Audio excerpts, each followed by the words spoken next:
You've been married for years and have never had an orgasm. And the hands went up, hands went up, hands went up, hands went up. It was about 85 women in the room that day, and about only 5 had experienced one. And they were in their 30s. The rest of the women were from 50 and up. And so I was amazed. I was shocked. And the Lord had already told me there's a lot of things that they grew up. They grew up serving God, and their parents have been telling them since they were little girls, sex is nasty. Sex is not, it's only for the man to love. We started talking about this very personal thing. And some of the women were saying how the night before their wedding, their mother, their grandmother, and their auntie came to them and told them, now, sex is only for men, and you're not supposed to enjoy it. If you enjoy it, then your husband will think you're a whore. So you're never supposed to enjoy it. So these women put in their minds, they're never supposed to enjoy it. Sex is nasty. All these things they've been growing up with. And now it's their wedding night, and they're supposed to be ready to enjoy this thing that's all their life has been nasty, disgusting. You're not supposed to like it. Your husband will think you're a whore if you enjoy it. It's these kind of things. And I thought this was just something in South Africa. But I've taught this in America when I went back, and I had the same response.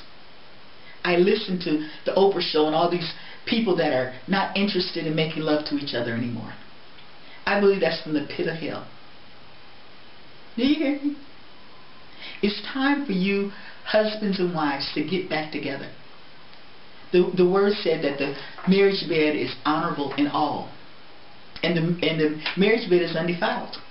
That means whatever you and your wife want to do together, don't bring other people in, don't bring farm animals in, and you're being fine. You will do well. Get back to the love making. The Lord has missed you calling His name.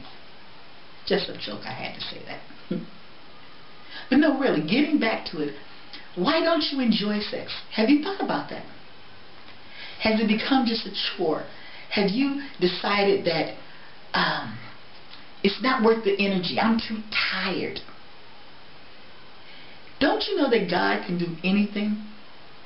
I remember when my husband and I were going through premarital counseling a long time ago. We've been married now almost 19 years. On Valentine's Day will be 19 years. And we had, our pastor told us we needed to go downstairs and meet with the married group, their enrichment class, because he couldn't stay and do the counseling that day. So we went down there, and they just happened to be talking about inviting the Lord into the bedroom. So I thought that's really interesting. So John and I, we sat there and we were listening, and apparently the week before they had an exercise assignment to ask God into the marriage bed, to come and be with them. And so, the instructor said, share with me. He went through couple after couple, and I remember the first couple that got up, and the wife was very, very shy. But the husband was the extreme opposite. Yeah, that husband was so excited. And he just started talking. He was saying how, he and his wife got together, they prayed together, and they asked the Lord to be with them. He said, Lord, and be with us in any way you want. We're expecting something good. And so they got to making love. He said, when the time came for them to reach an orgasm, he said, the strangest thing happened. He said, we had no idea what was going to happen. We didn't know when it was going to happen, but this is what actually happened. He said, my wife started speaking in a new tongue. He said, and she went from tongue after tongue after tongue, just various different tongues. He said, and I couldn't stop crying. He said, I was weeping like a baby. He said, and the more my wife would go into a new tongue, she was having another orgasm. And he said, and for me, he said, the crying didn't stop until she was done. And my husband and I looked at each other like, what? And so we passed a note to each other saying, let's try this when we get married. And so it was just so exciting just to hear couple after couple tell their experiences. So I'm trying to let you know that God will help you. He will help you. He will do anything you ask Him to do. He loves His married couples. I mean, after all, you guys are the one that has have a license to make love as often as you want. He's trying to give you a little piece of heaven. Right or not? You know, we talk about serving God all the time and we can't wait to go to heaven. So why not have a piece of heaven every day? I dare you. I have a few questions I want to ask you. I want you to write these questions down, and I want you and your wife, you and your husband, to each answer these questions on your own. Okay? First question is, how often would you like to have sex per week? Number 2, do you have sex out of obligation or because you enjoy it? Number 3, do you like to cuddle after sex?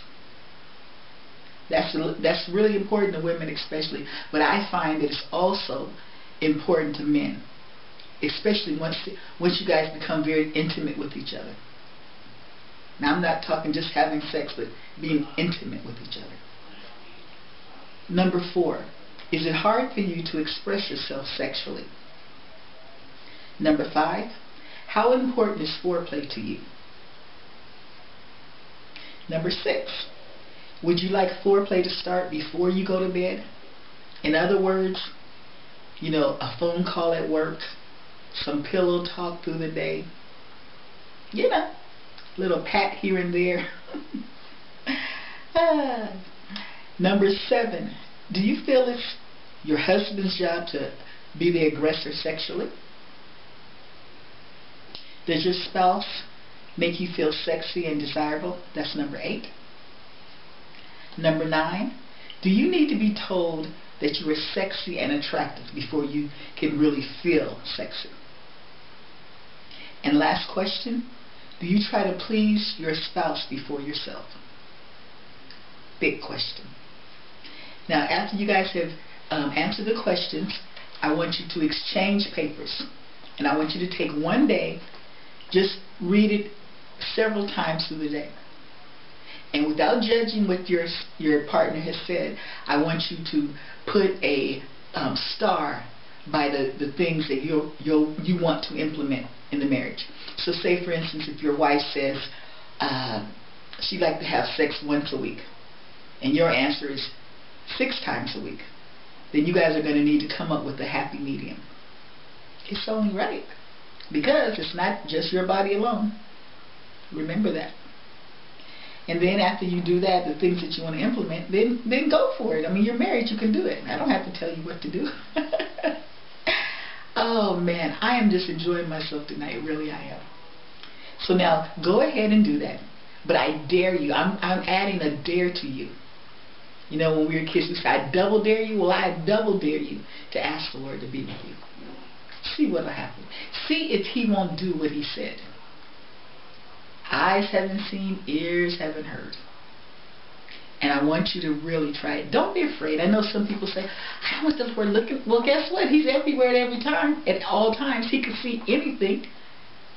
And wouldn't you want Him to make it better? He created it. He knows exactly what spot your husband wants to be touched in.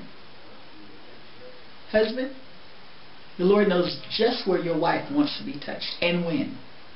So don't be afraid. I dare you. I think I've said enough for this evening.